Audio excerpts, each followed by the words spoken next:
because the recorder's not great, but that's fine because we are on the upswing, ladies and gentlemen. We're entering into a brand new year, and I just want to come on with a little bow tie. I think I look like a leprechaun today. I don't know why. Top of the morning, Tipperary, and all that. It's customary in Scotland to celebrate the new year, and a celebration called Hogmanay. We also do a hootenanny. You may have heard of that. I think a hootenanny is quite ubiquitous in America. I think it originates in Scotland, where there's a gathering of folk singers, and it's not uncommon to have a wee dram. I've got my wee Lagavulin here. You can see I've been doing very well with that.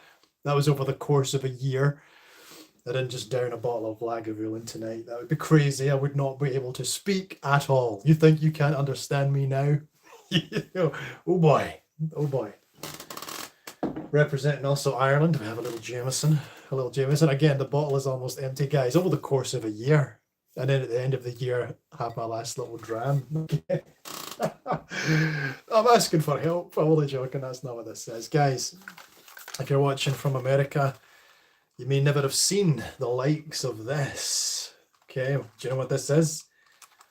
This is what they call a cracker over here in Scotland. I recognise that a cracker is something else in America. I might identify myself as a cracker if I was in America. However, over here in Scotland, a cracker is a tube of toilet roll that's been decorated rather nicely.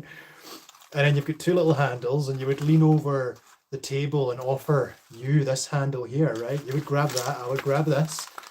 Okay, and together we pull. Brace yourselves now. Hey! There's a little cap in there that just kind of pops. And we dig in. Guys, it's the new year over here in Scotland. Wishing you all the best. So inside you get things like little games. I've got no idea what that is. I've got no idea. I assume it's some kind of game. We have a little joke. I'll read you the joke just now. How does Santa Claus keep track of every fireplace he has already visited? He keeps a log. Get it? He keeps a log from the fireplace, but also a written log. Isn't that wonderful? And then you might also want to play charades. So it gives you a little suggestion on here. And let's see if you can guess. We'll do a little game of charades, okay? Doesn't sound like anything, but if I do this, it's how do you symbolize it's a song?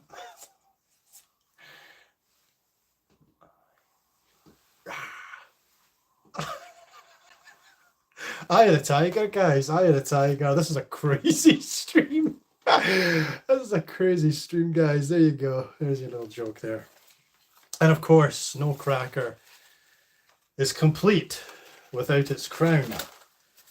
Every cracker has a crown, ladies and gentlemen. Hey-oh. See, we got a nice little blue crown. And what you would do is you would sit around the Christmas table, or if you're doing it for Happy New Year's, you would wear this little crown here. See? And that just goes on like that. Oh, that just goes on like that. There we go, guys. And he gave each of them a crown. See? It's the fulfillment of prophecy, guys. We're fulfilling prophecy right here on the channel. So, something occurred to me, guys. Futurism is a disease. Futurism's a disease. We're going strong. We're going hard tonight. It's not, but it's a pathology that affects the minds of all men.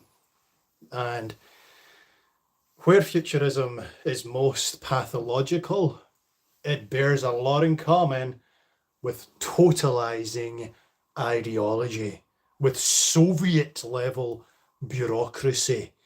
Have you seen HBO's miniseries Chernobyl?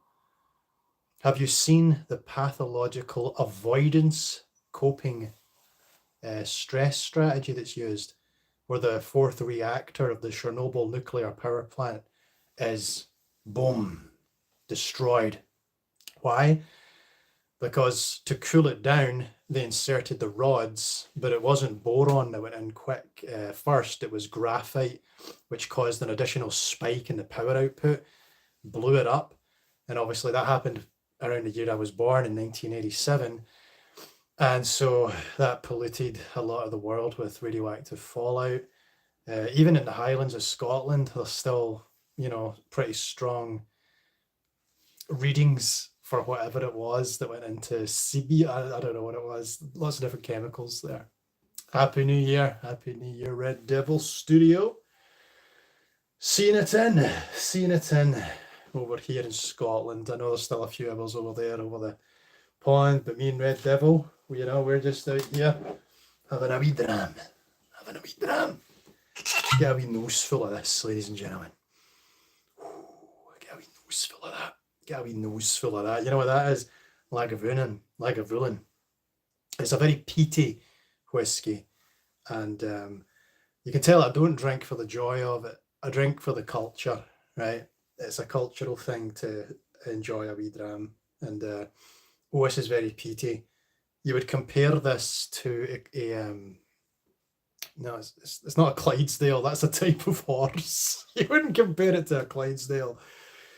There's another whiskey that's very popular. I can't remember the name of it.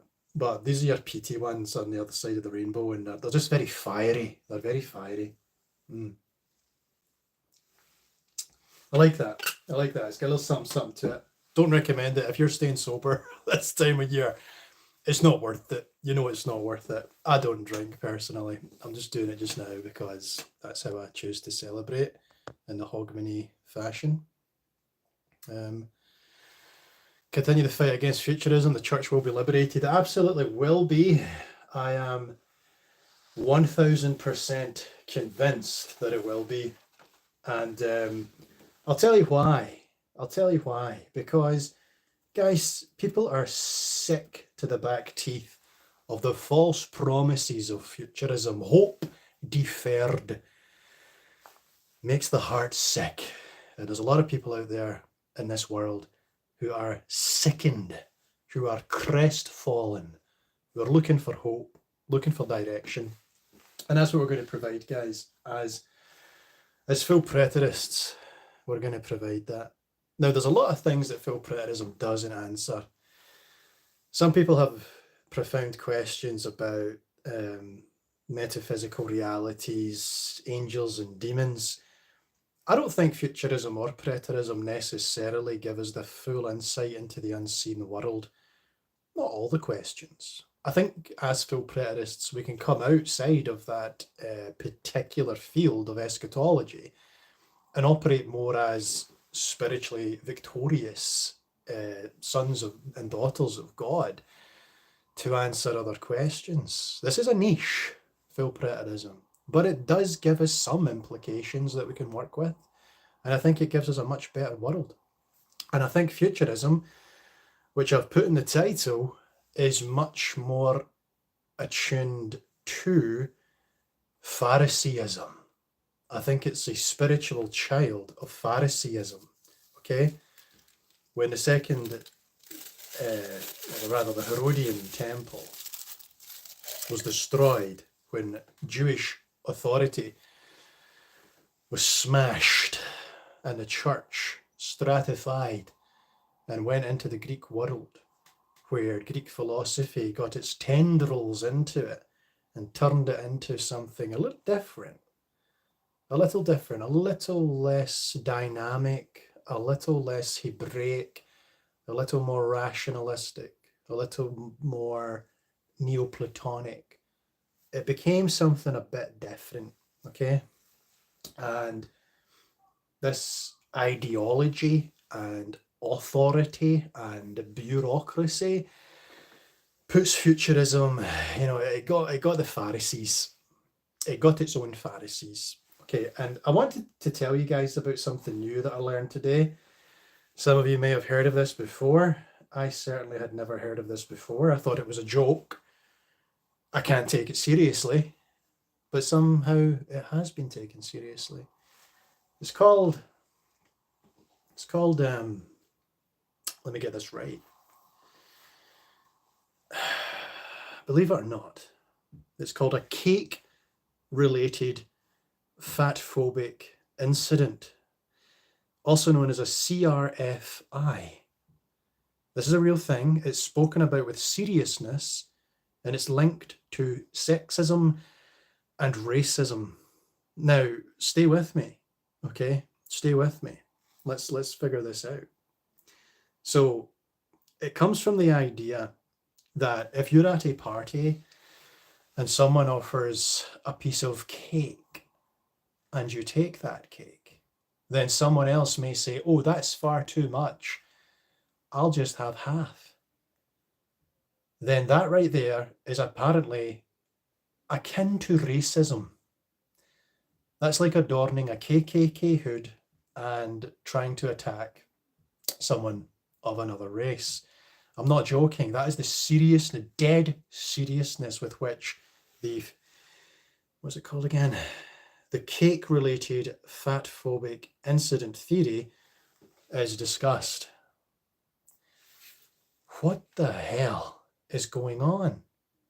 Well, guys, that same incredulity that we feel towards the cake incident is the same incredulity that I feel towards futurism. I see that it doesn't make sense. I see there's a problem. I am sympathetic. I think I can understand why someone might think the way they do when they think something's so obscure and obviously problematic. However, you know, I see it as wrong. The first thing I notice here is, you know, I don't think I've ever experienced this to make it such a, I don't know, a faux pas, such a crime.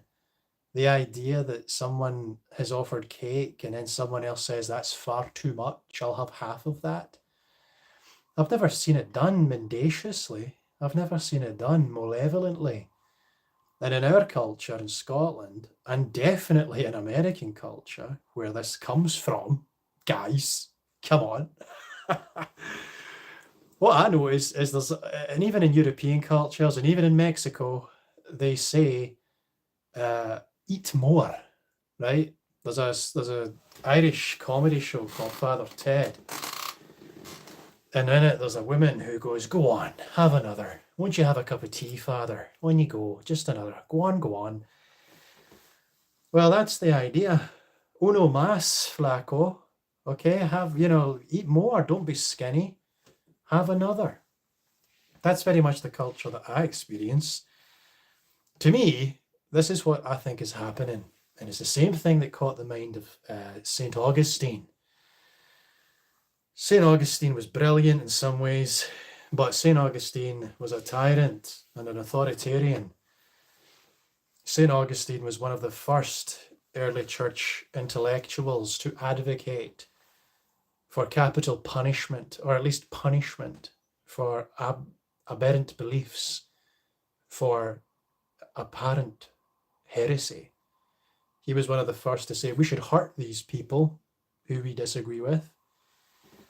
Well, this is the same mentality in futurism, and we know it is, and we'll develop that.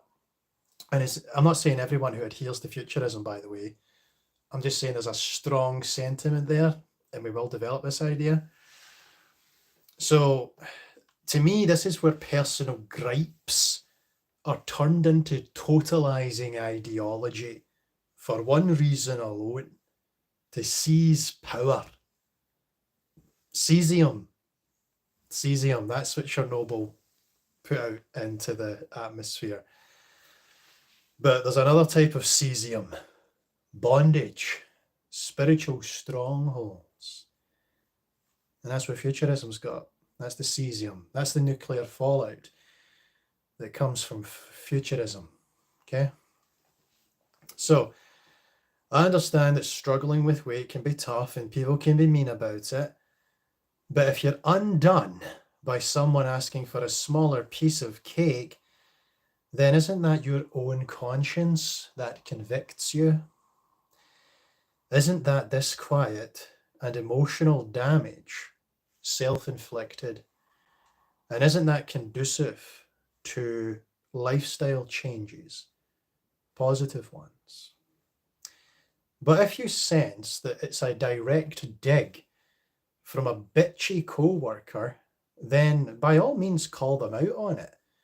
What I don't think you should do is devise cake-related fat-phobic incident theory, because then that burdens society with a certain scrupulosity. Scrupulosity is a psychological term for when you become overly worried about offending people. So by positing cake-related fat-phobic incident theory, you burden society with cake portion scrupulosity disorder. So this is the problem. This is messed up. And the futurists do it to us. They burden us who seek the truth. And society is quickly developing into this whole everyone who disagrees with me, everyone who disagrees with an idea that I have, all these people are awful. And it's rooted in sexism and racism. And if you deny this, then that's just evidence that it's true. Mic drop. Guys, we cannot live like that. We can't. That's the mentality that has people burning at the stake. And that's not what we're about. That's not Christian. St. Augustine needs to check himself. That's evil. And so, when I look at cake-related fat-phobic incident theory, or CRFI, I'm reminded of the religious circles we operate in, of being overly legalistic, of Phariseeism, clericalism, ecclesiocracy, a process of creating creed upon creed to employ control or bondage and strongholds over people. And when you do this, you lose the spirit, you lose the worldview, and you replace it with that Soviet bureaucracy. So we need to, I hate the word decolonize when it isn't referring to decolonialization proper, but I use it tongue in cheek. We need to decolonialize the discourse from insane rantings of the terminally offended. See, the futurist believes in totems. Are you familiar with the Native American totem? They rise these wooden structures with faces, I believe, to ward off and scare evil spirits. And what the futurists do is raise totems. Oh, they'll tell you they're Christian, but they're raising totems. And those totems are heretic, evil, blasphemy. Okay? Now, are we evil for pursuing truth? No. No, we're not. But they say we are. Why? Why do they do that? Why do they do this? Well, it's for control. It's Phariseeism. It's ecclesiocracy. It's creedalism. These people are abusing power. They are taking social capital, the kind that comes from being in the status quo. And with that, they're causing a meltdown in Reactor 4. Chernobyl is putting out the equivalent of 20 Hiroshima bombs every hour, on the hour, forever. And the full preterists, they're not putting boron and sand on it. They're not shielding it. No. The radioactivity of full preterism has polluted the faith, and the fallout has affected the hearts and minds of men for over 1,000 years, closing in on 2,000 years. And fortunately, there's been some good, wonderful, lovely souls who have advanced the intent and the heart of God despite those bureaucracies, despite that doubt. However, there has been a number of liars, deceivers, people seeking to maintain power and influence at the cost of truth. They are saying and this is a Soviet term, politically correct thing. Because there is what is correct, and then there is the political correct number. So there's a East German rover that they can put on the roof of Chernobyl to push the graphite back into the reactor so they can cover it up. But the Russians send the propaganda figure, the politically correct figure, to the Germans. And so the Germans send them a robot that's capable of withstanding 2,000 Röntgen, the figure of gamma radiation that's coming out. No. That deceptive figure gave them a robot that died instantly. The real figure was closer to 15,000 Röntgen, or wherever it was. And that's what the futurists are doing. Keep waiting, keep waiting. Wait. Jesus will return. We're still relevant. Look, we brought out a new hymn. O come, all ye faithful, joyful and triumphant.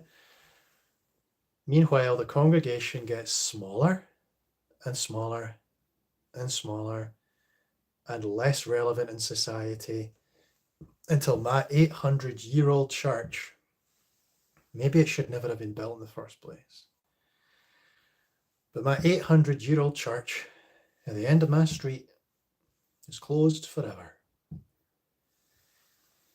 Closed forever. You know, there's a balcony in that church built by a man who stormed a castle, Thomas Crawford. That's how old that church is.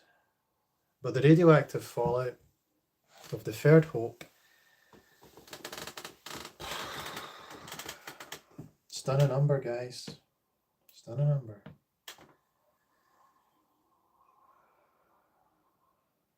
But I'm hopeful.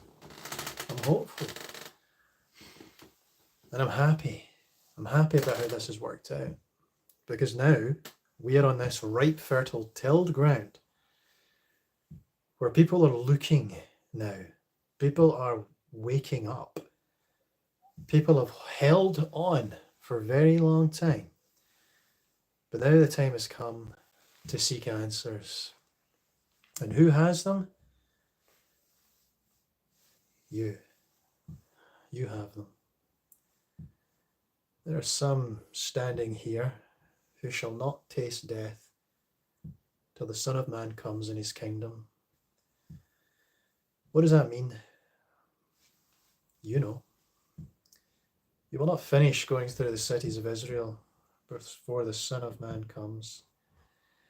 What does that mean? You know. These are the days of vengeance, that all things written shall be fulfilled. What does that mean? You know. Guys, we have the answers to what John means when he says it is the last hour. We have the answers to what the apostles meant when they said, the ends of the ages have come upon us. Guys, we have the answers. And that's a beautiful place to be. So let's give ourselves mountains. Let's give ourselves mountains to climb. And let's stand atop those mountains and speak our truth. Speak our truth loud. Because the radioactive half-life of futurism has burnt its course, and the toxicity with which it is able to pollute has weakened. Our heads will not fall from our shoulders from speaking the truth, and our bodies will not burn on stakes for proclaiming that which we know to be true. Instead, our testimony will shine. It will coruscate. It will catch the eye. We'll incline the ear towards ourselves by speaking that which is. And everybody that doubts, let them doubt. But everyone who mocks, they will be humiliated. There's nothing wrong with open-minded doubt. I ask people to be doubting. I ask people to be cynical. Because there's a certain integrity to it. Shake stars from the sky. Hello, Simon. I know that as a preterist, the futurism is not only the false teaching in Christianity. False teaching spread among those baptized, as noted in the epistles. Yeah. Lady Cymbeline, 2025 for the win. Many happy returns to you all. But that's why I'm so confident and happy. Thank you. I thought I'd put on a little tweet. This is me going from a disheveled look now. This was on, but this is me doing my Kennedy pictures, right? Guys, it's time to undo the sleeves. Okay? Wouldn't it be nicer if I was wearing cufflinks right now? Undo the sleeves, guys. Roll these bad boys up. And get the good work done. Because, once again, the fields are white for harvest. Guys, they're white for harvest. I don't even know if we're harvesting. I think we're just turning the lights on. God, I don't even know if the lights aren't on. I'll tell you what I think we're doing. We're telling people to open their eyes. That's a better way of looking at it. We're telling people, hey, open your eyes. Oh my goodness, man. Ayers, you're going to have to open up a can of whoop-ass on these YouTube people, right? Yes, Lady Cymbeline, we're asking people to open their eyes, open their hearts, open your mind. Just like Quaid. And what was that movie? Total Recall. Imagine I had one of those guys on me. I just unbuttoned my top right now and there's a little baby thing in there. Open your mind. I don't have one of those, right? We're not doing that. Guys, we're going to do some good stuff. I'm going to make a documentary on full preterism. I'm going to make a docu on full preterism. This was my older brother's camcorder. It's quite sentimental. It still has video footage of him on it. But I would like to get out and about, go to the General Assembly of the Church of Scotland and kick up a fuss, man. I want to get truth into the culture. Yes, I do. 100%. That's it. The camcorder gets a cameo today, guys, you know? Well, I think we can do that. I think we can cause more of a stir than we believe. We're called, you know what I mean? We're called to be that. We're called to be a shining light on a hill. Guys, put your hands up if you've been a bushel. I don't know what that means. Put your hands up if you've been a bushel under a bed. Guys, I've been a bushel under a bed. But we're going to stop that. We're going to be coruscating, I love that word, it's the word of the day, coruscating sparkling lights on the hill, just like this sparkling lemonade that I poured into a Perthshire mountain water bottle. It's tasty stuff, guys, just like the truth. The water of life is tasty stuff. And we have taken that sweet, refreshing drink from the mouths of babes. And all we do as harbingers of truth. That's not the right way to say that. Not being a bushel, being a shrubbery. Guys, if you've been a bushel or if you've been a shrubbery, we got to get all over that, right? We got to get on that. Looking at you, Red Devil Studio. I'm feeling a little shrubberiness from you. I'm just playing. Sonic Grace. I don't know if you felt a little shrubbery out there. Maybe. We'll see. But guys, regardless, 2025 is going to be a good year. It's going to be a great year. Cherry Coke. Oh, gosh. Guys, we have to bring the spiritual cherry Coke into the world. A refreshing drink, guys. Because that's what people need. That's what the truth is. We have it on tap. We've been gifted.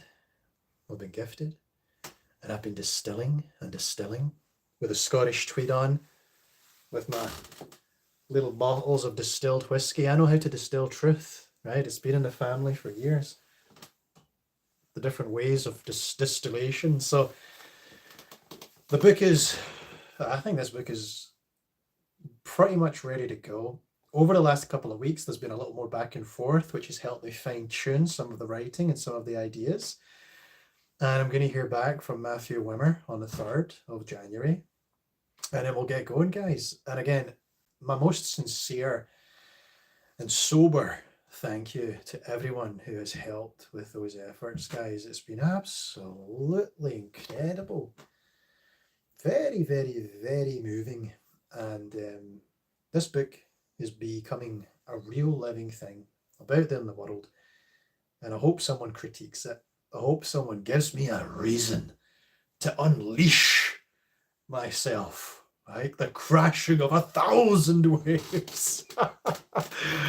I'm not going to get angry. I just want the word to get out there, you know. So, guys, 2025 is going to be a year of putting on the crowns and getting the truth out there, okay? That's what it's going to be. So, legalism, Phariseeism,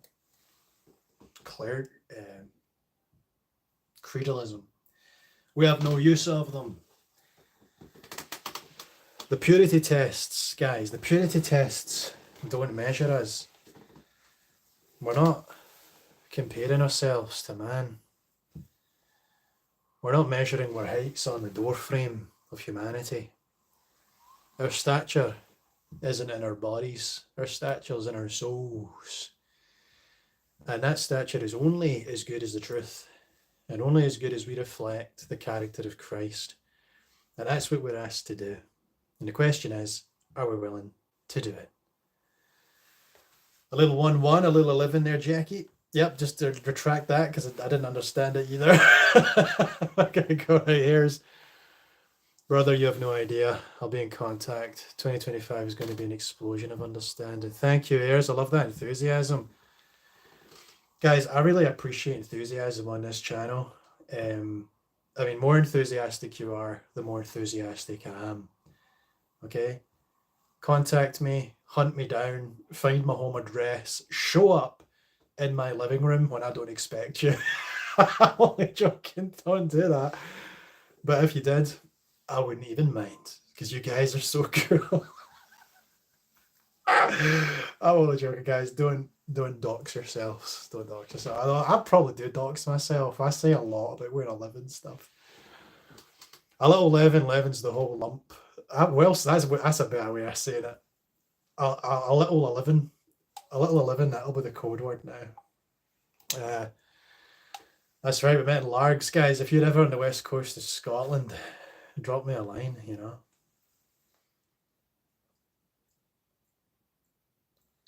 Ah, it's so good.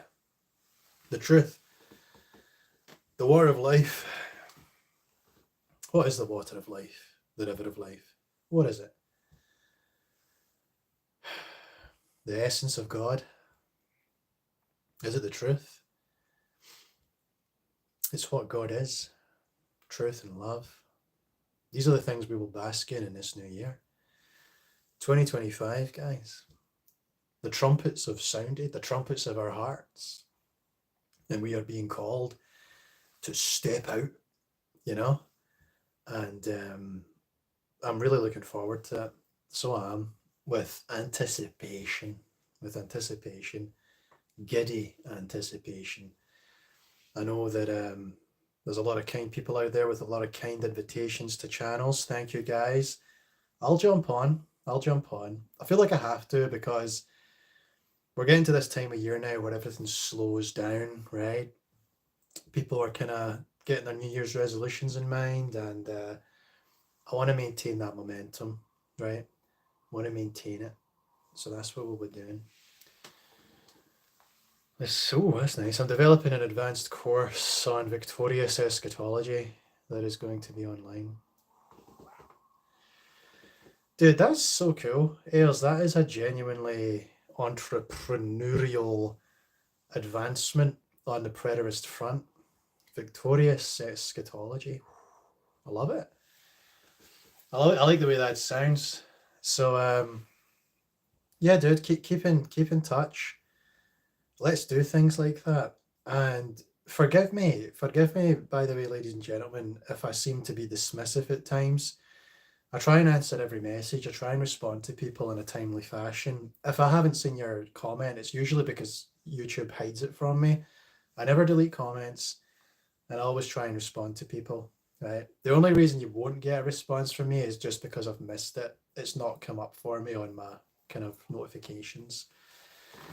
Because honestly, it doesn't matter how left of field you are. It doesn't matter what you talk to me about. You can talk to me about angels and demons and flat earth or mud floods or Palladians or whatever it is. I will respond to you. Which reminds me, Jeff Mara podcast 2025. I haven't actually reached out to him, but I'm hoping to do so.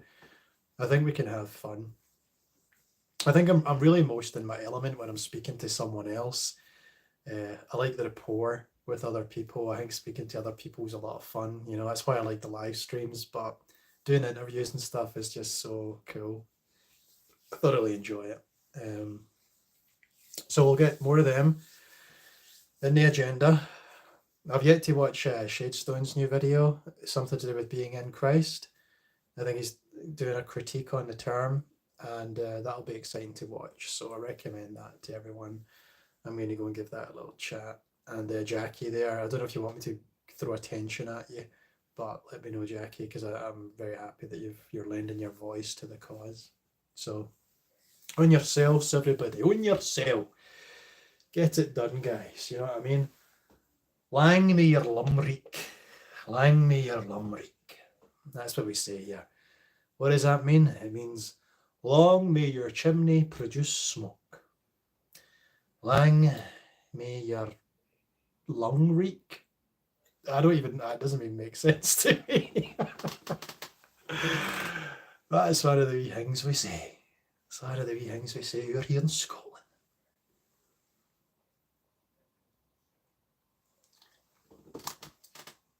Just out of curiosity, are you familiar with Sean McCraney? The Great News Network. I'm familiar with Sean McCraney. 10 years ago, I spoke to Sean McCraney. He was doing a little call-in show, and I called in, and I was like, "Hi, Sean, it's William from Scotland." And Sean McCraney was like, "Is that William? Is that William Wallace? How you doing, William?"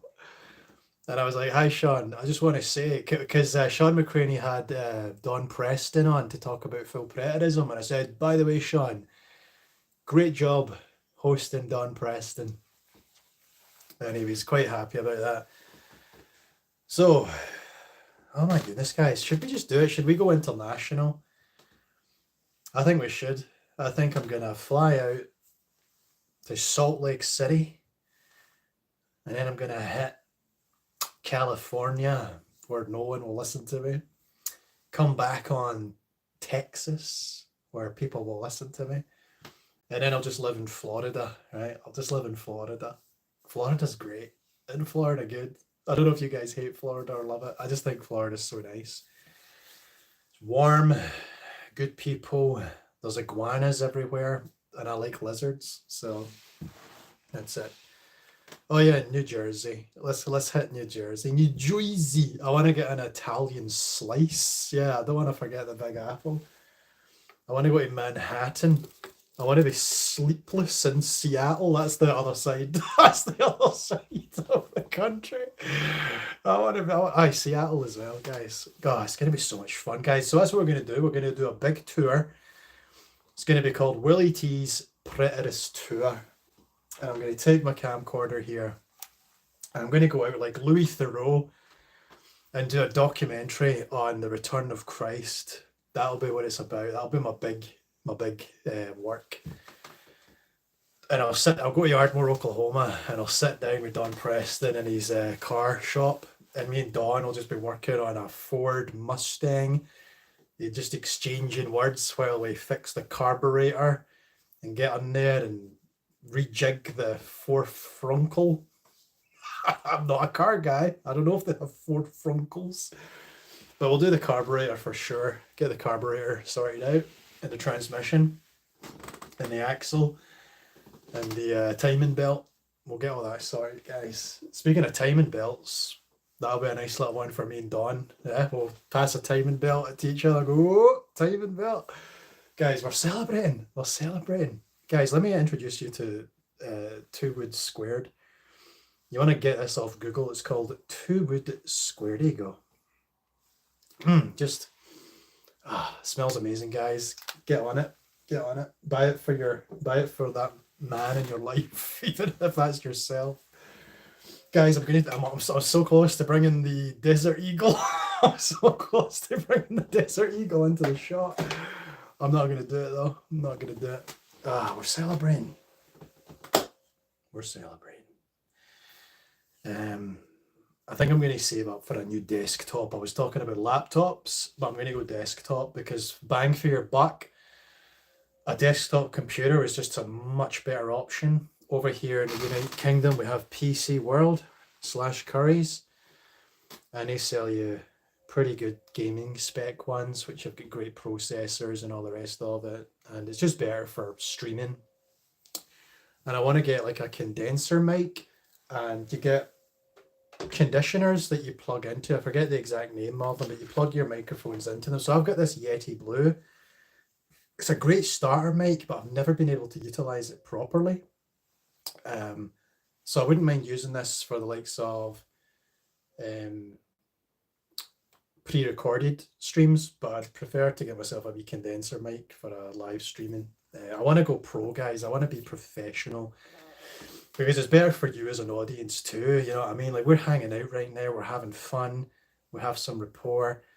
But if we're going to go into a bigger audience, if people see me just sitting here sometimes, you know, like I've got notes behind me talking about, don't you eat too many calories. That's what that says. That's my diet on the wall, by the way. It's like, don't you do it. That's me trying to remind myself. So I want to get like a nicer setup and just, you know, really, really go for this, guys. You know, get the book out, get a bunch of interviews in, go and do a little bit of touring. You know, let's just go. Let's just bloody go for it.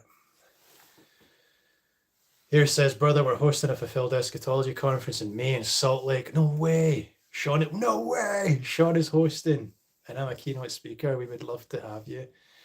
Ain't got no money, but we have heart and info. Hey, brother, that's all we have is heart and info. Let's do it. Me. I wonder if I could make that work. I should do that, shouldn't I? I should do that. I should. this is what I do. I'm the guy who sits in front of the camera and talks about preterism here in Scotland. So I should come to America, the land of opportunity, and take that opportunity by the horn. By the horns. I didn't say nothing. You didn't hear nothing. Take the opportunity by the horns, guys. Okay. Yeah. That makes sense. So I think I'll try my best there. So I'll let you know how that goes. But I think I should take the bull by the horns, the Texas Longhorns, quite right, and get myself on that bucking bronco. And I actually, you know something? I would actually love to go to Salt Lake City because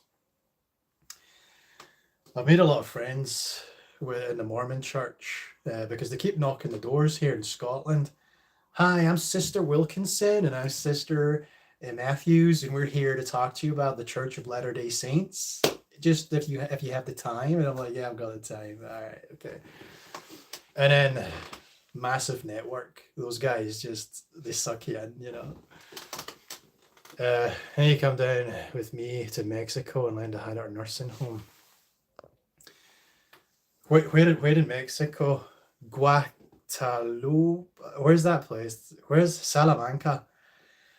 I need to swing by Salamanca in Mexico. I'll tear it up, brother. That's right, man. We'll get that tequila. Que haces, Holmes? Orale. I've been trying to learn a little Spanish, and that would be good for me, you know. Go down there. Ecose papacito. Yeah, man, that'd be fun. Yeah. Oh, I've got all the time in the world for anyone who knocks my door. The Jehovah's Witnesses, not so much. I mean, I'm nice to everyone, but I don't like the Jehovah's Witness faith. The Jehovah's Witness faith is the antithesis of the full preterist movement, because the Jehovah's Witnesses are all about end times. They're very end time focused, but that's not why I don't jive with them. It's they're so evil. If you say something that they don't like, they cut you off for your whole family. There's a woman that I subscribe to, a lovely, sweet English woman. I forget her name, but I think she's an old widower. Maybe she's not, but she just doesn't have any family anymore. And she's had issues with her liver, and I don't know how she's keeping. I haven't checked in on her. I just remember respecting her courage, because they just treated this old lady like a piece of trash. And that's not Christian. I don't care what you call yourself. The truth doesn't treat people like trash. Jesus Christ wouldn't do that. This poor sweet woman. You better be round her door, bringing her meals and checking up on her. You know, taking her out for a coffee. I need to start doing that more. I've been in a season of being an arsehole. Not really, but I've been in a season of inward reflection, and I feel self-conscious about it. I'm not doing that, don't worry, that's not what this video is. I'm just saying, I did it in the last video where I had that more somber tone of reflection and stuff, you know, and I'm not doing that. We've done that. We're moving on to the positive stuff, but I feel a little self-indulgent doing that sometimes. Let's see, we're in Sonora, 75 miles north of Hermosillo. I can't place that. The only places I know in Mexico are, I know there's Cancun. Well, if you go to Florida, you can fly to Cancun really quickly. I know that's a common resort. I know the Baja region of California, and I don't really know proper Mexico. I know Salamanca. I know where Salamanca is. But I know there's places like Chihuahua and all the rest of it, you know. I'd be interested to find out. I'm too self-conscious to ask Mexicans about the cartels. Is that a real issue? Like, I just don't want them to see me coming. I don't want them to be like, that guy there, that guy definitely kidnapped him. But I don't know, I think if I get a tan, I could probably pass myself off as Mexican, although I don't look Aztec, so I don't know. I need to try. Maybe I do. People say I look Spanish sometimes.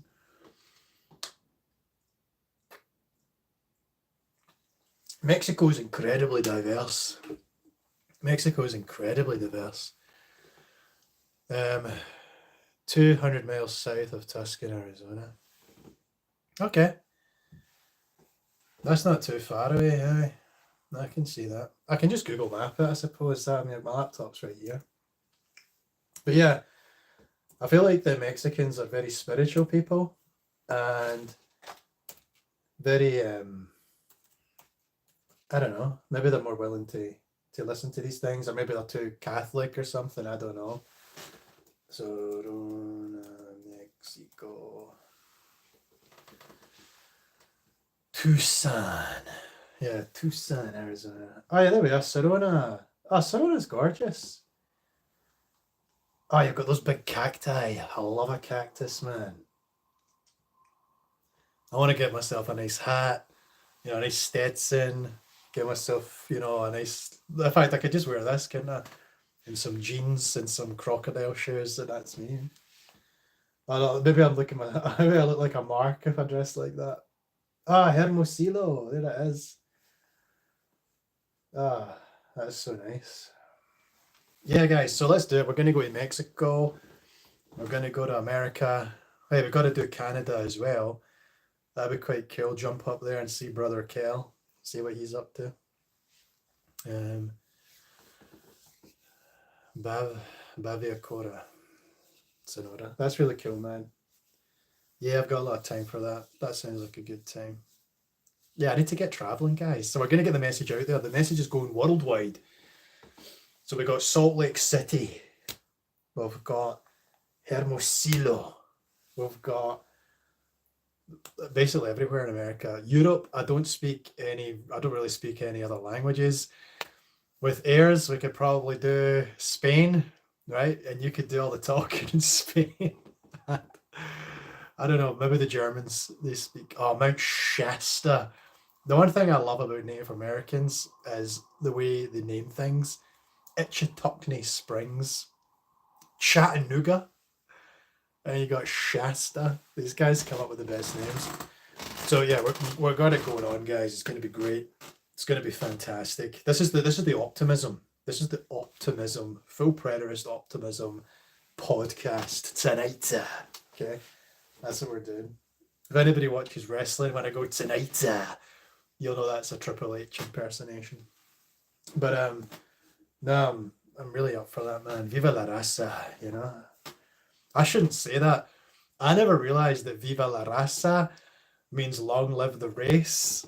So as a white guy, I should not be saying Viva la Raza. The only reason I say it is because Eddie Guerrero used to say it, Latino heat. And I would be, Eddie Guerrero, he's so good. Viva la Raza.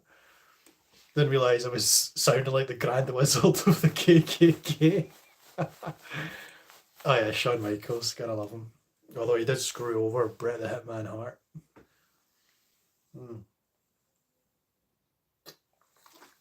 Here we go, guys. So this is looking good. 2025 is shaping up. We have the truth. We're going to break the bonds, break down the strongholds, break the boundaries of the evil. We're going to tear through the bureaucracy of the so-called good. And we're going to pitch ourselves as the new world order, guys. We're going to take over. You are looking at your new pope. We will knight ourselves princes of the universe. No, we're not going to do that. We're going to be good. We're going to be good. Absolute power corrupts absolutely. All right. So we're not seeking power. We're seeking truth. Okay. And we're going to be humble and graceful in our pursuit of that. We're not going to build massive cathedrals to full preterism. We're not going to hang people for disagreeing with us. We're going to be cool. We're going to be suave. We're going to be sophisticated. We're going to be excited.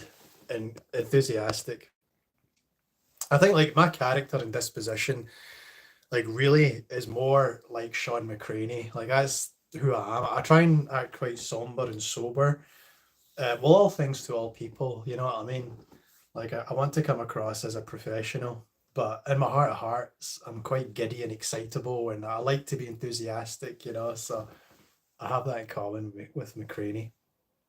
Um, yeah, what you say in Spanish might get you killed, but your pronunciation's good. Oh my god, that's so funny. That's so funny. Yeah, I won't speak any Spanish unless it's written down for me. That's so funny. Happy New Year, Willie. Health and wisdom. Silverio, thank you so much. If anyone doesn't know, Silverio's a big hit, man. Silverio's fantastic. Like Silverio makes these shorts. And I think he's closing in on 100,000 subscribers. And he only had, well, I say only had, he had 20,000 subscribers like 2 months ago. And now I think he's got like 80,000 subscribers. And he just makes these compelling shorts. So I'm going to try and work smarter, right? Yeah, Silverio, you know what you did. You know what you did, you battle. I'm sitting here like, what? I can't even break 2,000, and he's like, I've got like 80,000. I mean, if you want a few G's, I can set you up. Nah, man, don't even worry about it. I'm gonna take over, Silverio. I'm gonna get you, bro. I'm gonna get you. I'm gonna catch up, man. Don't you worry. What, you think this doesn't appeal to people? Just sitting in a tweed jacket drinking lemonade, bro? I've got this down. I've tweaked the algorithm. Got a freaking gun, man. I got a gun. Nah, it's cool. It's cool. Don't worry. We'll get there. We'll get there. I've only made 3 shorts. And one of them almost has 1,000 views. But I'm gonna make really tasty little zesty shorts. Don't you worry. I'll be twerking. I'll be twerking with the people. No, I'm not gonna do that. I'll be the Hawk Tua man. We're not doing that, guys. We're gonna keep it. I don't want Don Preston to find my channel and go, who is this disgusting man?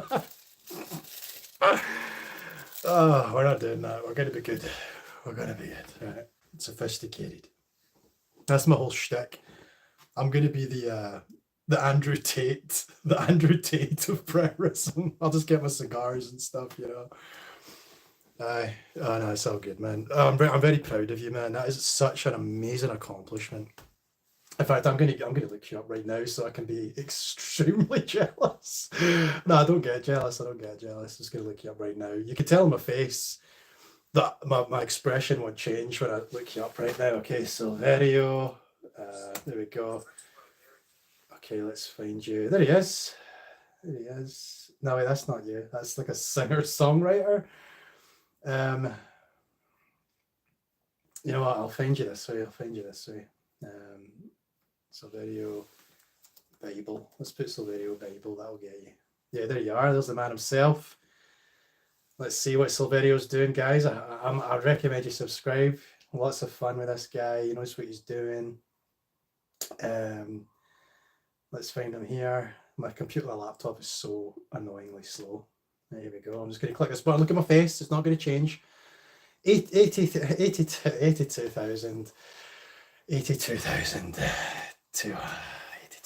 subscribers. I'm okay. I'm all right. I'm fine. I'm fine with that, man. 82,000 subscribers. Good for you. I'm so proud of you. I'm so proud of you. It's not a numbers game. It's never been about the numbers for me, guys. It's about the heart. It's never been about the numbers for me. All right. So it's cool. I know. I mean, that's coming for you, man. I appreciate that. The Predators twerk may be coming out. Oh my god, guys, this is crazy. No, but this goes to show, we've got a preterist, someone here sympathetic to the movement, with 100k subscribers, basically. That's great, man. But I'll tell you what, see when Silverio gets 1 million subscribers, we'll talk. Right, we'll start a podcast, right? We'll start a little podcast together. It'll be grand, right? And then we'll talk it out. We'll talk it out. My people and your people, we'll talk. I don't have any people. But you're getting there, bro. You're getting there. But no, I appreciate that, man. Honestly, I do. Thank you so much, Silverio. It means a lot. It means it actually does mean a lot coming for such a brilliant content creator. Like I've tried for mass appeal and I never quite get myself there. I don't have the consistency. I'm aware of my shortcomings, but what I don't have in consistency, I make up for in tweed jackets. Okay, so we're getting somewhere. We're getting somewhere. But no, I'm so excited for this year. Honestly, I'm so excited, and I thank each and every one of you for the opportunities that you have provided. I think we're feeling this momentum, and the fact that there's conferences coming up, the fact that I've got so much investment now in this book, and I've got such wonderful supporters. Guys, this is it. This is the year. So the more we can hype each other up, the better we all do. You know what I mean? Different parts of the body. We're a church. We're a big body. We're a big movement. It takes a different voice, a different character, a different look, a different way of approaching. But you delete all this shit. Sorry, all this stuff, and we're all one, right? We're all one. We're all one and the same, right? So whether you have 82,000 subscribers or not, it's basically me that has that because we're all one. I'm just playing. I won't touch that again. But yeah, no, I'm genuinely. Here's that Victorious Eschatology course which is coming out. I'm going to be tooting that from the highest hills. We're going to be talking about that on the channel. We're going to be making sure that people see that people are directed to it, that people are invested in that, because it's those kinds of courses that help distill the truth, and they put some value on it too. How many seminaries are there in America? How many? I'll tell you. I don't know. Okay, I don't know how many there are, but I'll tell you right now. This is the exact number. How many seminaries are in the USA? And it's a very American thing, by the way, because here in the UK, you have to have like a licensed, state-approved institution, like a university, to give you a MDiv or some other kind of divinity degree. But in America, and I'm sure in other countries too, you have privately owned seminaries, right? Which I think give their own kind of qualification, which I find really interesting. So there's 1,215 seminaries across the United States. Utah has the highest number of seminaries in the USA with, let's see, it doesn't tell me exactly. That's cool. 142. So Utah has 142 seminaries. The United States has 1,215 in total. How many of them are full preterist? 0. How many seminaries are we going to have by the end of 2025? 1. That's the way this is working out, guys. And I'm excited about it. So not only we're getting books out, we're getting seminaries, basically. Essentially, we're getting seminaries. Yeah, Hares, honestly, man, they are seeing that, Hares. They're seeing it. Homemaker Calling says, I'm curious to know if you believe the gospel should still be preached. In a way, it's sort of like, see, when you ask me if I think the gospel should still be preached, it's kind of like asking me, should you still eat grandma's recipe for her delightful soup pie? And it's or something else, like her lovely roast or whatever it is. Should you still eat grandma's home cooking? Aye, you should, because it's good. It's tradition and it's good. Obviously, we're not as hungry as we were. We're not starving. When grandma made the recipe, there wasn't a lot of food going around. We were rationing for World War II. But the World War is over. But Grandma's recipe is still there. So should we still eat it? Yes, we should, in remembrance. So should we still preach the gospel? In a matter of speaking, yes, but not with the same. It's like it's not as urgent in a way as it used to be. I don't know that. Hey, I might have said something controversial there, but I believe some of that gospel message was so pertinent to the first century. There was dire consequences with the Roman Jewish War if things were not adhered to. But now that we live in the new age and we live in the fulfilled promises, what the gospel message is today, I mean, I'm actually repent, for the kingdom of God or the kingdom of heaven is at hand. Repent.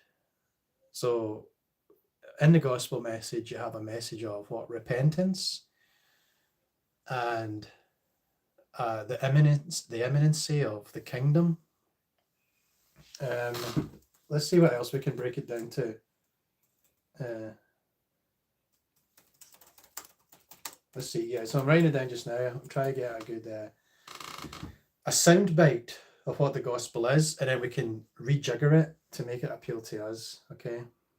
So the good news of Jesus Christ, who came to reconcile humanity to God through his death, so through his life, death, and resurrection, he fulfilled promises, the promise of salvation, offering forgiveness of sins and eternal life to those who believe in him. Okay, so yeah, we could preach the gospel today. We could preach the gospel insofar as we tell people that Jesus Christ reconciled all to God. So there was a great work of reconciliation in the Hebraic story. Now, I know there's people who don't want to cleave too heavily to that because it sounds quite ethnocentric. So I want to be cautious of ethnocentrism because it is a very Hebraic, ancient Jewish story. However, as long as we're aware of that and we're sensitive to different people's dispositions towards it, we could say, cool, like we have a Bible and in it there's a story of Jesus Christ who reconciled all things to God. And there's great equanimity with that. There's great equality among people through this story. So we could find a way to tweak it a little bit, maybe, to make it appeal to a post-return world. I'll come back to that in a little second. Simon, preterists aren't homogenous, as I found recently. When a preterist in the USA called me a heretic, not concerning preterism, but another matter of doctrine. Well, you see, what happened there, Simon, is that you found someone who was ideological instead of spiritual. And unfortunately, we're all human beings with all our wee foibles. And you're going to get full preterists who are over legalistic, creedalistic, Phariseeism. And they're going to submit you, compare you to their purity test, right? Up against the wall, Simon, and we can see if you meet the required measurements for orthodoxy of my sort. It's another form of futurism, which is to say, it's another form of a bullshit. It's another form of nonsense. And we don't do that here. We do inclusivity here, in love, in truth, okay? That's who we are.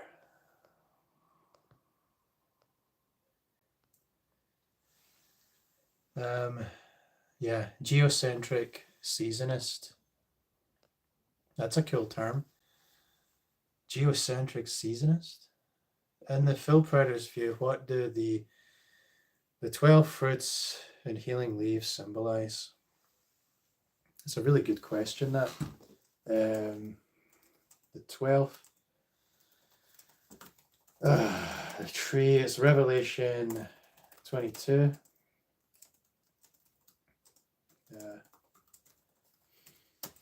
I haven't actually done that study, but let me tell you right now some little notes on that. So let's have a look. Revelation 22, verse 2, the tree of life. I'm just cooking that up for you right now. It's Grandma's recipe. Let's go. In the midst of the street of it, and on either side of the river, was there the tree of life, which bore 12 manner of fruits, and yielded her fruit every month. You might question why every month. And the leaves of the tree were for the healing of the nations. Blessed are they that do his commandments. They may have the right to the tree of life and may enter in through the gate into the city. So, the tree of life represents the restored access to eternal life through Jesus Christ. And Futurism, this signifies the reality of the new covenant age, which believers now enjoy direct access to God without the barriers of the old covenant. It ties back to Eden, where humanity lost access to the tree of life due to sin. In Revelation 22, we have the depiction of restoration, symbolizing the complete reconciliation between God and man. The 12 fruits reflect the fullness and completeness of God's provision, echoing the 12 tribes of Israel and the 12 apostles. The fruit-bearing tree, the fruit that's bore over each month signifies ongoing eternal blessings of the new covenant, which are ever available. So it's not a tree that's going to run out of fruit. It's bearing every single month. And the 12 is synchronous with the 12 tribes and with the 12 apostles. So it's very Hebraic, isn't it, in its orientation there. The healing of the nations indicates the global reach of the gospel and the uniting of all peoples under Christ, fulfilling Old Testament promise of a kingdom that includes all nations. Isaiah 2, 2-4. The leaves of healing represent the transformative power of the gospel and the new covenant age. They signify spiritual healing, reconciliation, and restoration brought by Christ's kingdom. So this healing has been actualized since the first century, with the new covenant providing continuous restoration for individuals and communities. The vision of the tree of life underscores the full preterist eschatology central to fulfilled eschatology central to preterism. The imagery illustrates that the promises of Isaiah, new heaven and earth, peace among nations, and other prophets were spiritually realized with the establishment of God's eternal kingdom through Christ. The tree of life resides in the New Jerusalem, which full preterists interpret as the perfect church. Access to the tree signifies the believer's full communion with God in the church age. And I would imagine there's more you could do with that. You could get into that a little more. But there's a little kind of soundbite of an answer, but there's definitely richer material you could pull for that. Let's see here. So the good news gospel is that everyone is saved today because of what Christ did for Israel. Everyone today is born into life.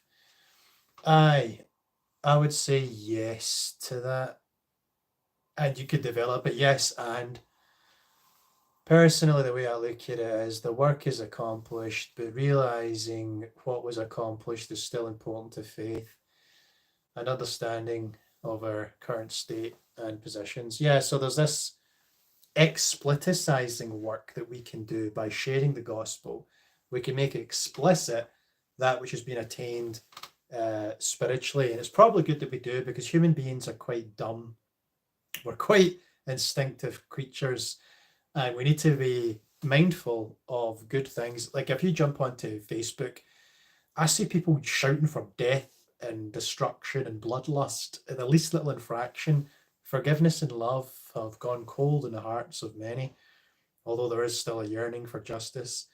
So we can use that, we can work with that. Rwayman says, today's world, no need for lies or ignorance when knowledge and AI at your fingertips. Pandora's box. Hey, man, that's a good box to get into, but you got to be cautious. Skynet might take over. Here says, that's why I use the term victorious eschatology. Yeshua is the one eternal victor. Yeah, that's cool. He says, I get that. Faith in what, though? It's a good question. Faith in what? Let's see if that's developed.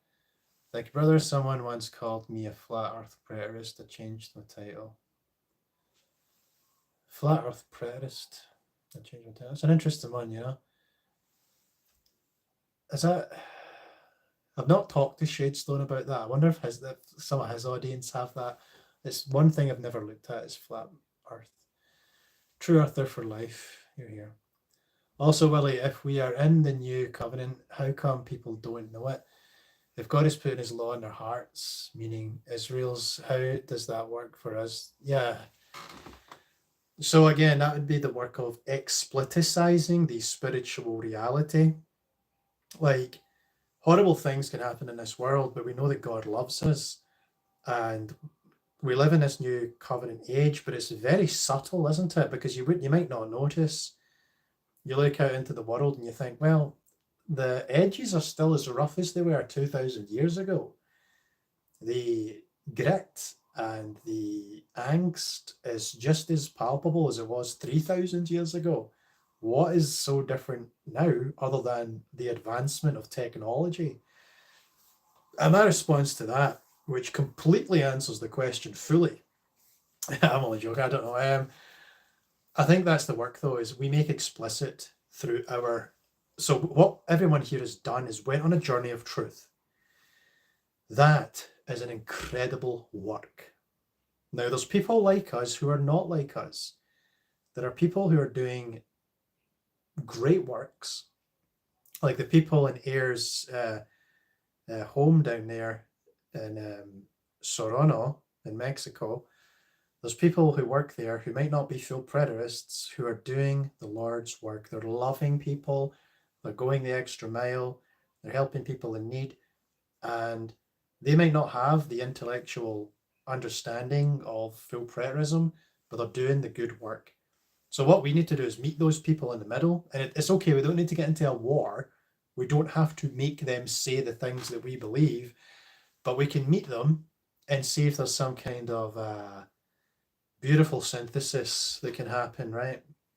All we're trying to do is complete a jigsaw puzzle, okay? There's angels in this world who are not full preterists. There's full preterists in this world who are angels, and some who are not. And there's other people from different sects of Christianity and in different religions who are living in a practically Christ-like manner. They're practically embodying the fruits of the Spirit. And so what we're doing with our mission, which is a mission that we're all on, is completing the puzzle. We're completing the picture.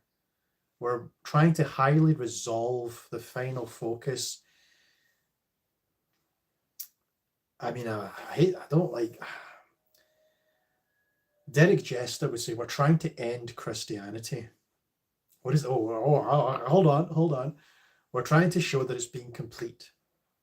We're trying to complete the picture. Now, that picture hangs forever on the wall. It doesn't destroy Christianity, right?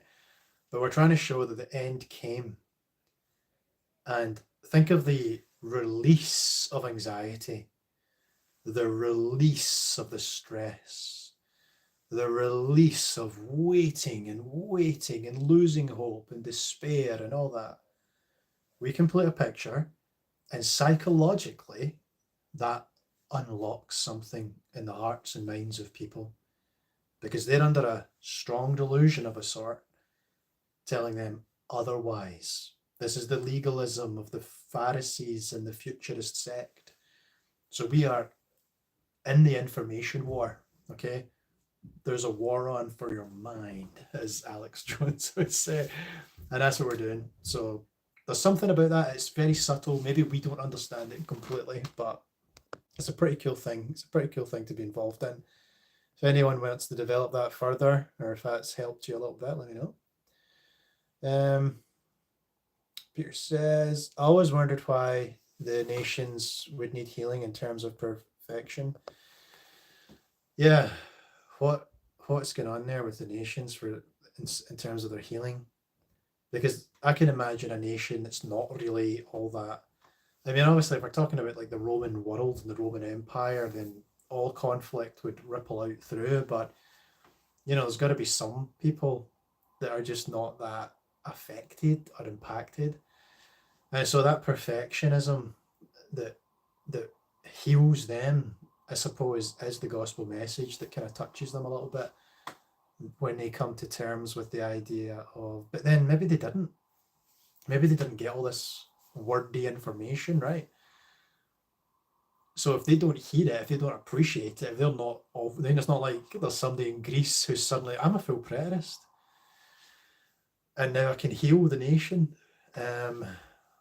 So I guess it's a subtle quality.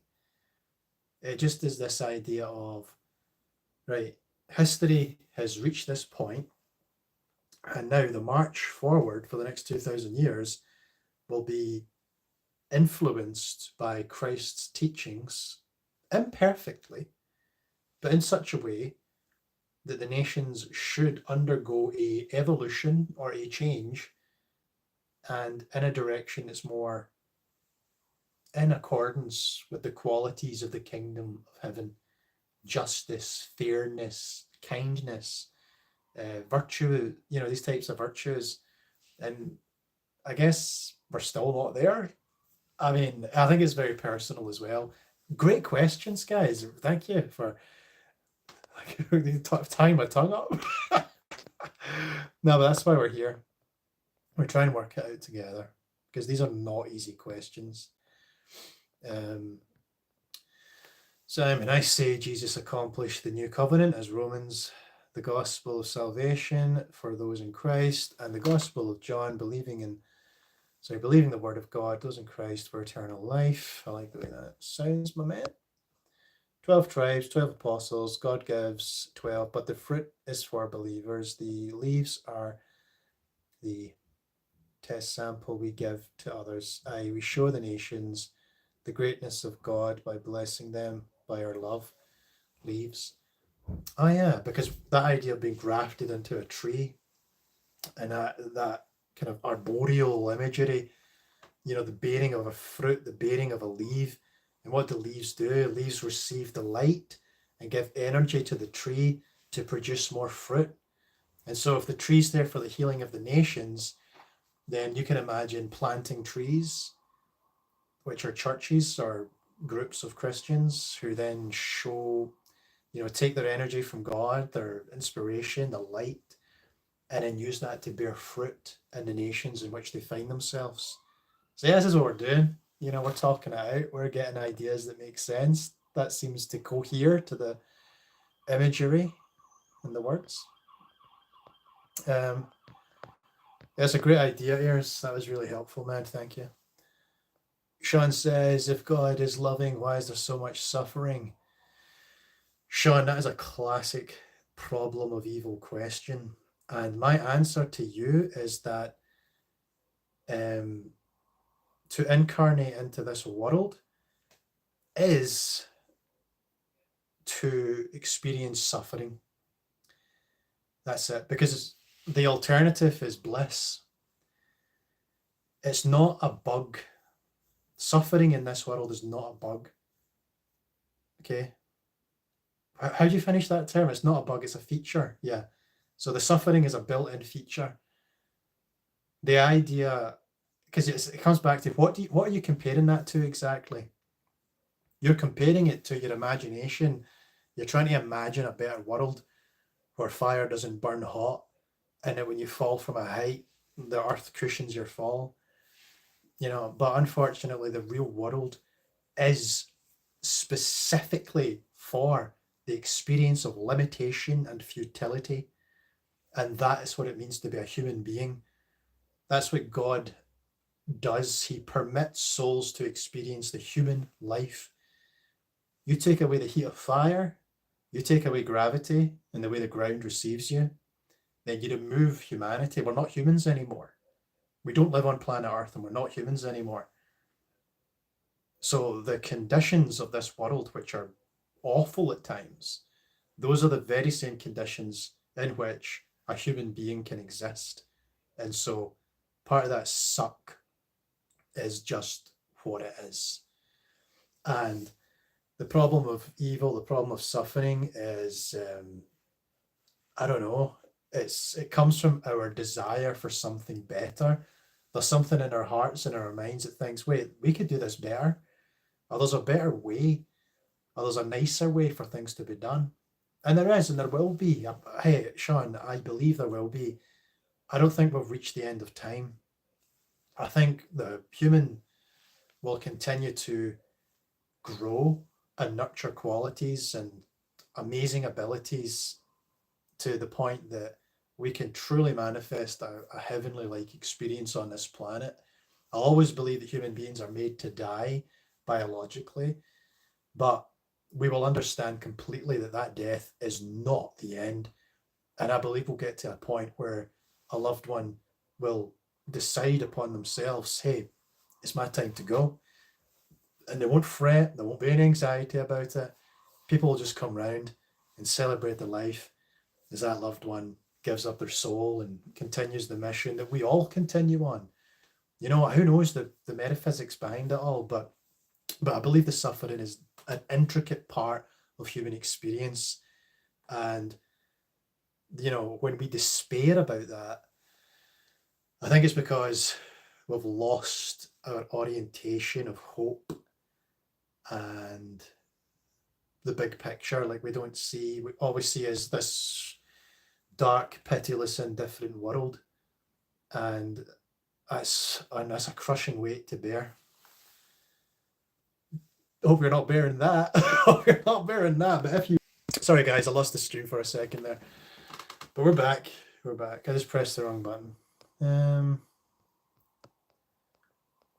Okay, so let's keep going. Sean, thank you for the question. Are we man good, evil, 2 into 1? Control your evil.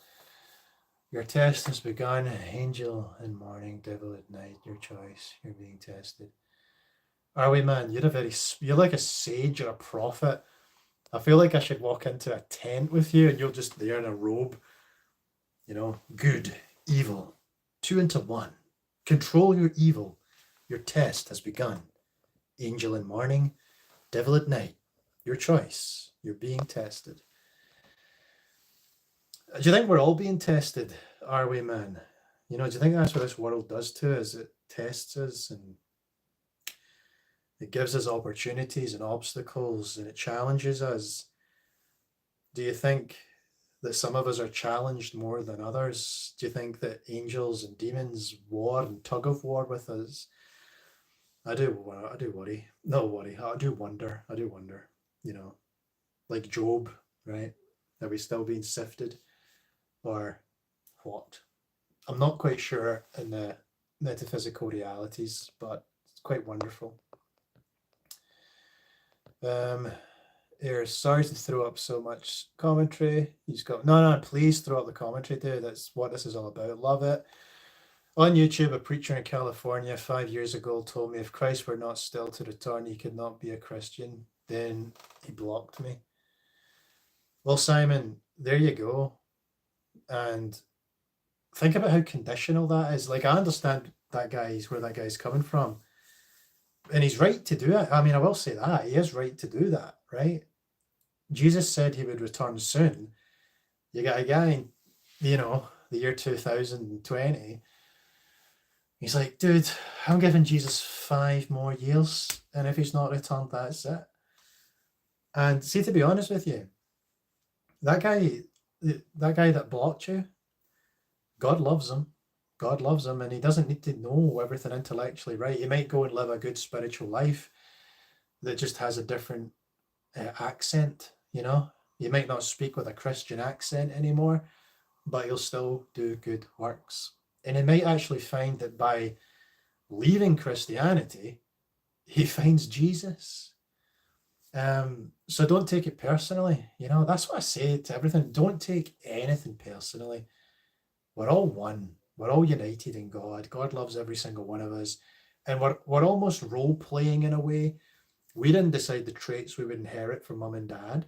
We didn't decide the environment that we were born into. Maybe we did, but it doesn't matter because we have it. And then it's like, well, other people do. And if they're rude to you or mean to you, they're just role playing. They're here in the suckiness of it, but also in the beauty of it. And just be a jazz man. Go with the flow, you know, improvise, right? Get comfortable, okay? And don't be offended. Don't be quick to anger. If you're quick to anger, you're too in the matrix. You got to come out the matrix and just be like, okay, I can see there's some people doing their thing, you know, getting angry and upset and stuff. That's not me. That's not me. It's a hard thing to do, but try and condition yourself to do that. I'm not saying that's something you have to work on. I'm just saying as a word to everyone, that's something that's pretty cool. But yeah, God bless that man, and I hope he doesn't feel too despondent. Here's saying the Bible isn't a book about the end. It's not a book about the beginning. Sorry, yeah, of the end. It's a book that explains the end of the beginning. Yeah, man, I really love that. That's a really nice piece of prose right there. It's a book that explains the end of the beginning. If Yeshua didn't return when he promised the 7 churches he would return, why would we believe anything he said, or that anything in Revelation will ever happen?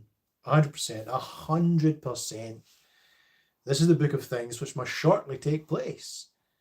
And you better pay attention because he's coming soon. That's Revelation 1:1-3. And then that was delivered on a well-established Roman mailing route.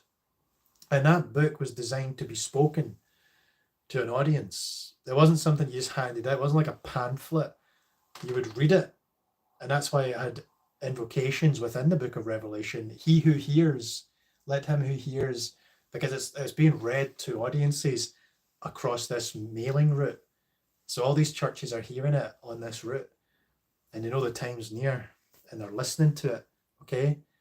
That's why you know it's for those churches and it's not for us, right? Because even those churches weren't getting it all handed out. It wasn't being photocopied.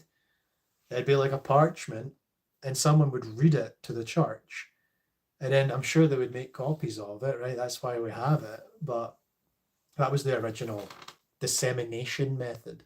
So it was very particular to that time and to those people. Cool. Why do we do so many things with our freedom that causes us misery? Adam wasn't created physically immortal. Plus, Adam was to bring creation into submission, meaning not everything was in submission. It's a really good point. I would like to hear you develop that more. What does it mean to say that everything wasn't in submission? That's a cool idea. What does that mean, right? There's a lot to play with there. But yeah, I do believe Adam was a mortal being. He was indeed a mortal being. I know in the Islamic texts, they embellish the story and say that Adam was actually immortal and then lost his immortality. But no, we don't believe that. Or you can believe it if you want to. Like, I'm not a purist. If you should, and yeah, sorry, I read that one already. Do you think we choose our hardships, lessons before coming to Earth? I have reason to believe that that might be true based on the testimonies of people who have died. Some of them suggest, oh no, I died, I left my body, and that's exactly what it was. I was told that, you know, I was going to experience these things. And there's a little bit of biblical support for that. You could say, well, you know, Jeremiah was told that he was loved before he was born, you know, and how he was knitted in the womb of his mother. And like God seems to have a certain foreknowledge about someone before they're even born. So what does that mean? I don't know. Like, the answer could be no as well. I just like to keep an open mind about these things. Check my battery power, 15%. We're all good for another wee bit. That's cool. Yeah. Jackie suspects so as well. Yeah, wouldn't it be nice to know before we came, get a little starter pack? Isn't it odd how many need to leave established Christianity to find Yeshua? Yeah, that is a shame, but it's happening. It's happening as a force of nature almost, like all these traditional, futuristic, ideologically totalizing, puritanically, bureaucratically maniacal churches are just they're just chasing away all of the good people. It's sort of like this whole debate about immigration, HB1s, and the talent. The mainstream church is chasing away all of its talent, and so we're getting all these really cool, nimble, agile thinkers, people like yourselves, people who are creating and thinking and processing. And what a wonderful tool that we get to share in, right? And we're not scared by these totems, the totems of heresy, the totem of evil, the totem of blasphemy. We're not scared by those totems. We will continue on the path of truth. And we're not doing it to offend anyone. We're doing it because we want to know what's true. So that's that's where we are. Yeah. Around Bible is history, God's word, God's will. Jesus Christ is the example. His teaching, the key. Believe or not is your choice. Choose wisely. You're being tested. Are we, man? Once again, you're in there like a sage in an enchanted woodland. Just dropping these pearls. I appreciate you though. I appreciate you. I never want to seem like I'm being dismissive of people. I just react in a comical way to things that I don't understand sometimes. But it's good natured. Because you never know, God could be speaking through anyone. And sometimes God will speak through people to humble us, So that's just a little life lesson, That's why, like, when I work in a rehab, I really listen to the alcoholics. I really listen to the drug addicts because they might have these incredible pearls of wisdom. And it would be foolish to look down your nose at someone just because they've gone through hard times, Everyone has a story. Everyone is loved by God, and God knows our hearts.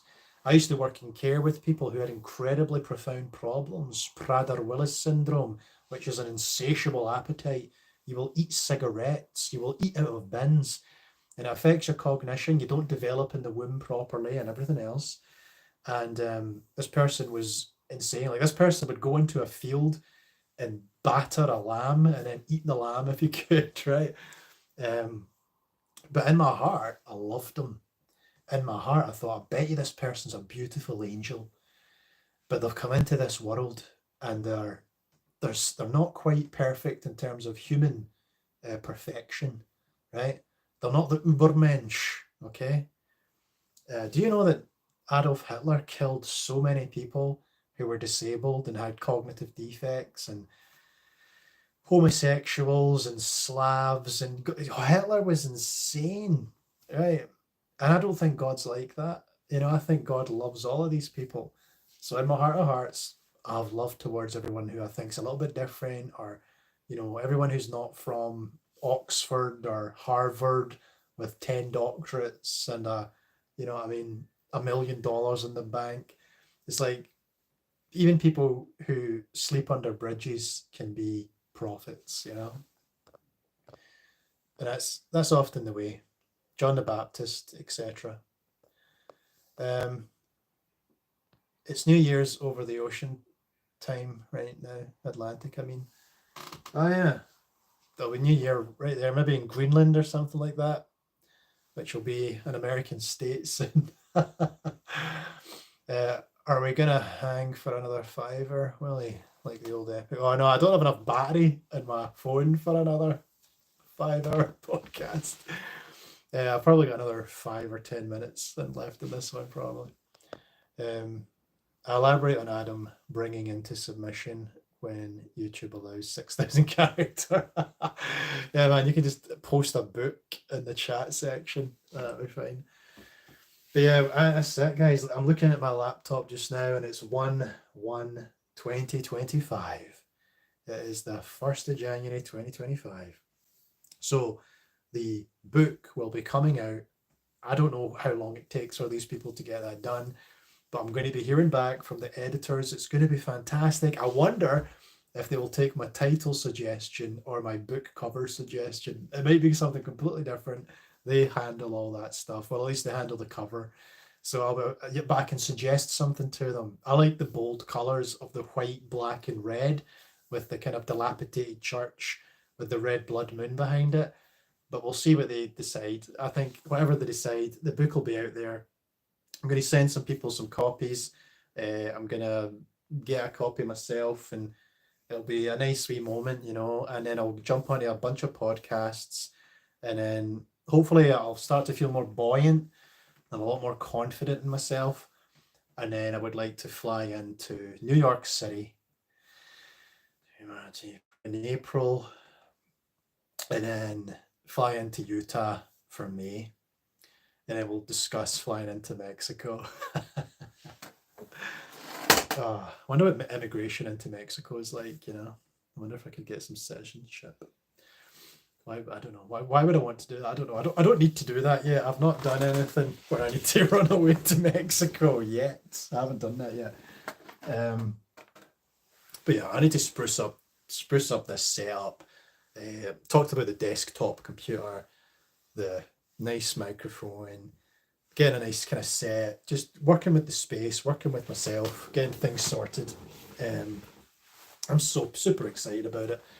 And Preterism is really going to go far.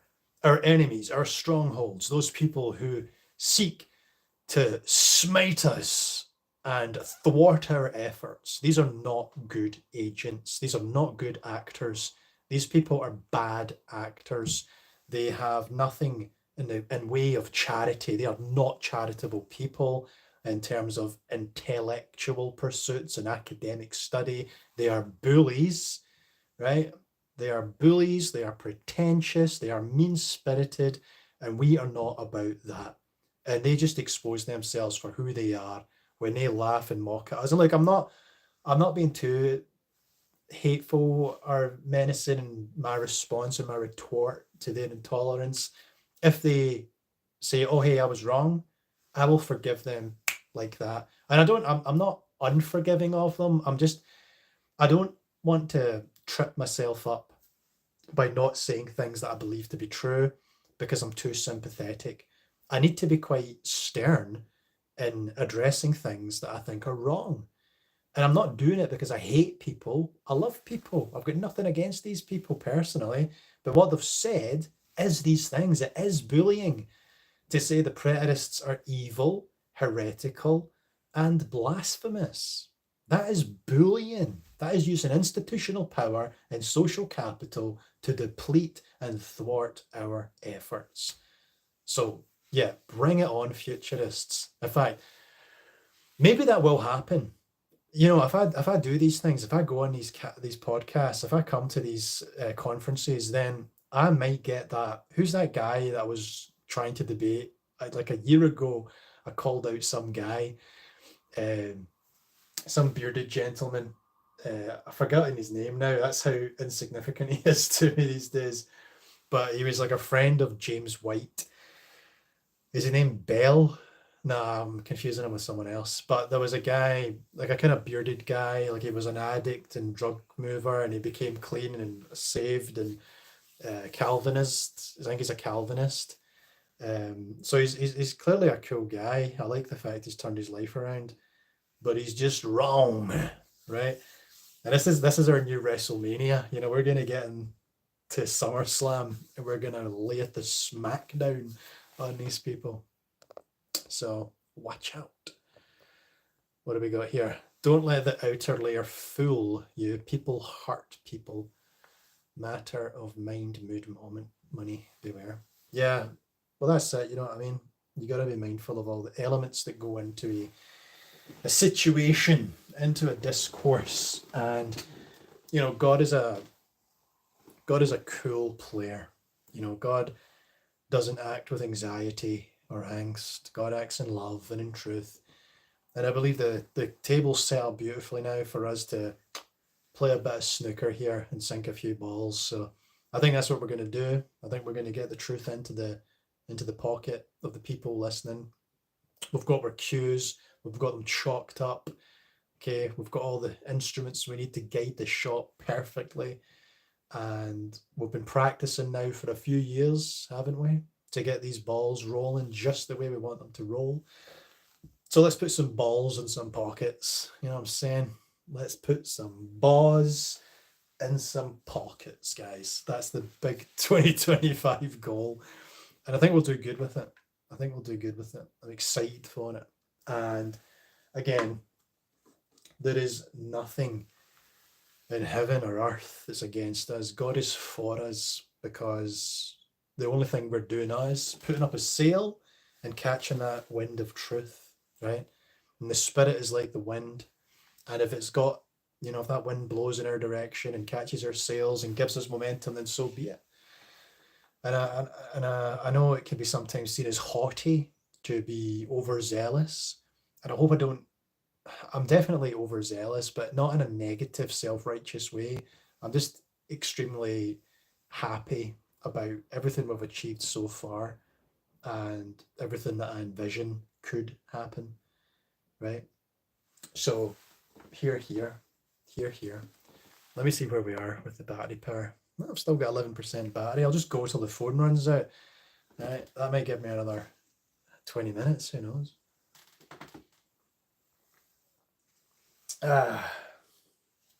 So what else? Did I bring anything else to the table to show you guys? Got a check for £20 for a birthday a little while ago. What is this? The temperature? Guys, I'm taking the temperature on full preterism right now, and it is a nice 69 degrees Fahrenheit, also known as 20 degrees Celsius. The Mexicans beat America there, okay? Because the Mexicans measure heat in Celsius, just like everyone else. It's only the Americans that use Fahrenheit, you know? Stop it. Stop it. No, you guys will never stop that. It's as American as apple pie. So, yeah, guys, we are on the cusp of something. The moon has eclipsed the sun. The moon of futurism has eclipsed the truth of full preterism for a long, long time. And God has not been anxious. God has known all along. There's been saints in this world fulfilling his will. It doesn't matter if they don't know about full preterism, they're still doing good. But there have been those full preterists in the world, okay? Full preterism has been there. Its idea has been in development. I've researched this. I've seen it blossoming in the first century, only to be snatched away from mainstream understanding. And we still have this guarded response, this off-putting, oh no, don't let them speak. And we are going to speak. We're going to speak. And I'm so heartened to hear that there's going to be a conference in May in Utah with Sean McCraney and Ayers and everyone else that's going to be there speaking, because these are important, so important. And I'm just so heartened by the fact that the truth is succeeding. And yeah, I'm just imagining, will Don Preston also be at that conference in May? Doesn't matter if he is or isn't, but it'll be cool. So, yeah, no, I'm just there for it. I'm here for it. It's going to be freaking amazing. Jeff Durbin, that is the man I was talking about. Yeah, Jeff Durbin. I want to get Jeff Durbin in a chokehold and just choke him out for preterists. I'm only joking. I think Jeff Durbin would probably kick my ass, but that's fine. You know what I mean? We'll see. We'll find out. Yeah, never mind. Lady, Magic 8 Ball says, you'll have success in a year. I'll take it. I'll take it. Love chatting with you all. Happy, beautiful minds. Bless you all. Happy New Year. Yeah, are we, man? Much blessings to you. That is so true, Ears. That is so true. It's all about those preterist balls. we're gonna bring them, man. Those pendulous preterist balls. We're gonna feature them in Utah, man. You know what I mean? We're gonna get the people talking about us one way or another. Aye. Aye, a conference, lady. You love a conference. Why don't we all get together at that conference? That'd be quite the time. You know, get to that conference with some quesadillas. You know what I'm saying? We'll mix it up. I'm sure the Spanish cuisine in Utah is fantastic. Nah. Who are the Utah people? Who are they? German? I think I said that before. I think they're German. I'm not sure. Let's look that up, guys. You can guess in the chat. Let's see. Where are the ancestors of the Utah people most from? That's an awkward question. Let's make some predictions. I'm gonna guess like Scandi. Aye, German is Scandi. Let's see what we get here. The ancestors of the people in Utah come from a variety of sources. Let's see if we can get a breakdown on that. Let's see. So obviously there was Native American tribes, the UTE, for whom the state gets its name, the Shoshone, the Paiute, the Goshute, and the Navajo. The Mormon settlers were predominantly British. So English, Scottish, Welsh, and Irish. Significant numbers from Scandinavia, Denmark, Sweden, Norway. Some German, Swiss, and Dutch as well. So, okay, I didn't realize the British Isles was so mainstream there. Long before the Mormon settlement, the region was part of Spanish colonial territories.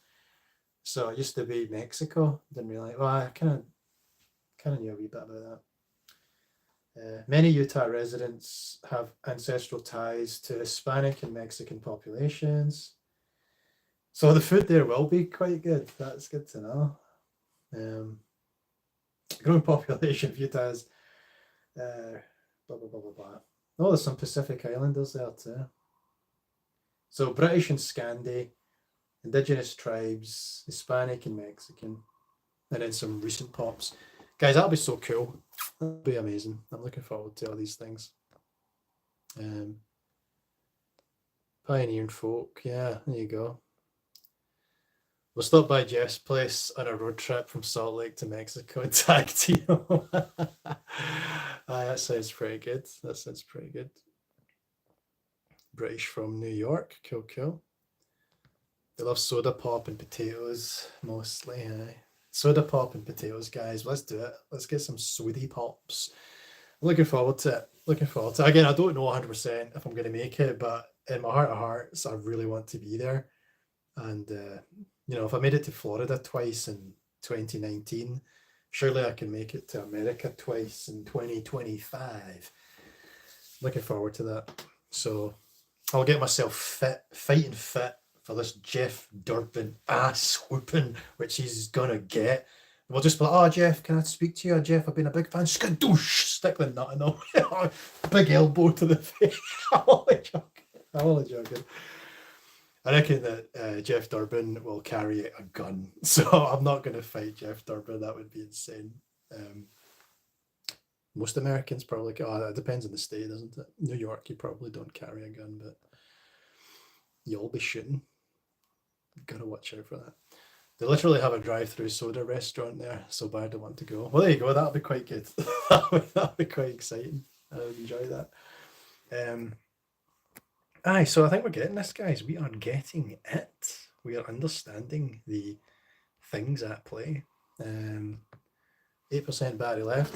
Yeah, so where are the main cultural sort of strongholds for futurism? Catholicism, the Catholic Church, and certainly the Jehovah's Witnesses, and maybe to some extent the Mormons in Utah. So most mainstream Christianity is our enemy, if you will, ideologically. The secular world is probably more open. There's a reason I'm getting this book published. It's because there is an appetite for discussion. I'm not going to say it's an appetite for truth. It's not like these people saw my book and thought, that's the truth. That's not what happened. But they're saying, right, here's somebody who's got something to say that's interesting. Let's platform them. So that's good. That is healthy. And I truly respect those Christians who do that. I'm not saying, again, when I do point out the ideological adversaries, I'm not being mean when I do that. I'm just pointing them out. Okay, so that's clearly what's happening in some regard. Okay. Do you think I don't carry a gun? Okay, well, here, you got a gun. This is going to be great, guys. Can you carry guns through states? Like, can you drive through states and have a gun? I guess it depends on the state. We'll pick a route where that's fine. We'll pick a route where that's fine. I have a gun and a weapon, and you're wearing... Oh, funny, brother. No, dude, you should have, like, I don't YouTube without my gun, right? I do not YouTube without my gun, so hopefully that doesn't get the video taken down again. But yeah, don't worry about it. I've got my gold Desert Eagle there. 24 karat gold Desert Eagle. I'm a gangster, you know, a gangster. No, I'm not. But this is going to be so much fun, guys. We're going to do some crimes. We're not going to do some crimes. We're going to kill a guy. No, we're not going to do that. We're just going to try and advance the truth and have a lot of fun doing it. That's what they did back in the old days. You think the Apostle Paul didn't have fun? You think the Apostle Paul didn't love what he was doing? I'll tell you right now, the Apostle Paul loved it. You know what I mean? He was out there touring. He was out there going place to place. He was out there speaking. Was he passionate? Yes. Was he frustrated? Yes. But was he sad and depressed? No. I mean, I'm sure he was at times. There was times he was definitely very low. But what sustained him was his passion for the truth. In fact, I'm pretty sure there was times when he probably would have been on the verge of depression, if not quite depressed. However, the man loved God, and so he always had that fire in his heart for the truth. What you can do and what's legal aren't necessarily the same thing. Well, that's true, but I would need to partake in the American culture, so I would need to go down to some kind of shooting range and have a little fun there. Although, are people getting dumber? I've seen some shooting range footage where people are just like ridiculous in their firearm safety, you know? Like, I know stuff about firearms because I pay attention. Like, you never point a firearm at anyone. It doesn't matter if it's loaded or if it's not loaded. You don't point it at anyone. You want to make sure that safety's on, etc. I know a little something. But yeah, guys, firearm safety aside, but hopefully we will not need firearms for the preterist movement. It hopefully won't come to that, guys. But if it does, I'm glad to know I have you on my side. Okay, if it does. Imagine we did that. What if we siege the Mormon temple in Utah? What if we just take it? We need to create a flag for full preterism, and we will take and we'll raise that flag over the monument, over the temple. No, let's not do that. Let's not do that. What would you do without that evil thought? See, now, our way man's here. I'm getting my prophet's gone against me. I've lost people on that one. There's Mormons who watch this who are going to report this now. I'm only joking. I love Mormons. I really do. I actually genuinely think they're some of the best people alive. Beautiful culture, beautiful fellowships. And we could use more of that in Christianity, right? That's more important than any kind of theological idea. But in terms of getting our message out there, I'd be quite happy to take that message to the Mormon Church in Utah and just talk to them, because these are actually very reasonable people. Have you seen the panel? So the way the Mormon Church is structured, there's really brilliant people at the top, like very, very smart, very successful people who run the Mormon Church. So it'd be cool. I don't think we'd get an audience with them, but it'd be cool to speak to some of those peeps. All right, I'm down to my last 5% of my battery. Design a preterist flag. That's well, Simon's issue comes in there, doesn't it? Because preterists are not a homogenous group, but we can be. We can start our own preterist international church, closely affiliated with the victorious eschatology and more. So we can get that done. That'd be pretty cool. I love that they do family home evening once a week. Family home evening once a week. Oh yeah, aye, they do the family activities, don't they, Jack? That's really nice of them. Well, any hope of this staying up is gone. Yeah, we'll see. Hopefully people understand. I like to have fun. I like to be comical. I know people have got lots of different sensibilities and stuff, but usually we don't get the guns out. Usually we don't besiege rival religions. 4% battery. I don't know if my phone will just suddenly go off. Usually it gives me a little kind of countdown thing there, but 4% battery, guys. I'm really glad that I got to spend this uplifting time with you in the new year. It's approaching 3 a.m. here in Scotland, so I'm almost 3 hours in to my new year, and I've spent it here with you discussing full preterism and much more. And what can I say? That's the kind of tone of this year. So let's make it one where we engage with these spiritual truths, where we wrestle with religious strongholds, and we just have fun doing it. As I said before, the price we pay for speaking the truth isn't the same as the price they paid back in the day. Traditionally, Paul was beheaded, apparently. People have been burned at the stake throughout the centuries.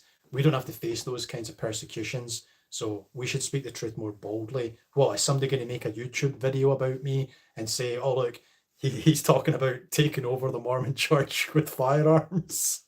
Dude, bring it on. I'm not doing that. But I don't care, man. Like, what, is somebody going to say some mean words about you? Man, we can bear that brunt. We can take that on. Brother, you have to check out Sean's great new news network in the Heart of the Mar Radio. I will do, right? I'm going to check out Sean McCraney's GNN. Okay, I'll make a note to do that. Sean McCraney GNN. And maybe I could do a wee podcast with Sean McCraney in the very least, you know what I mean? That'd be quite sweet. Big rambunctious man that he is. Love spending these wee hours 2025. Thank you very much, Lady Cymbeline. It means the world to me. It really does. It's really cool that we have this community. 1% battery, guys. We're on that last percent. So with that last percent, I'm going to say Happy New Year. Have a wonderful time. Enjoy yourselves. Don't take it too seriously.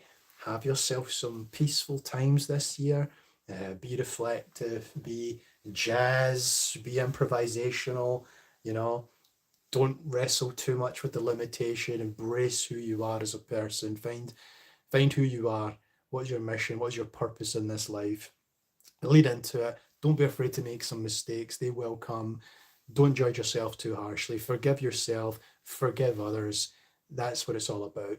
Love the people you're with. Love who you are and who God has made you to be. And let's make 2025 one of a self-actualizing nature. Let's actualize ourselves in the Spirit of God.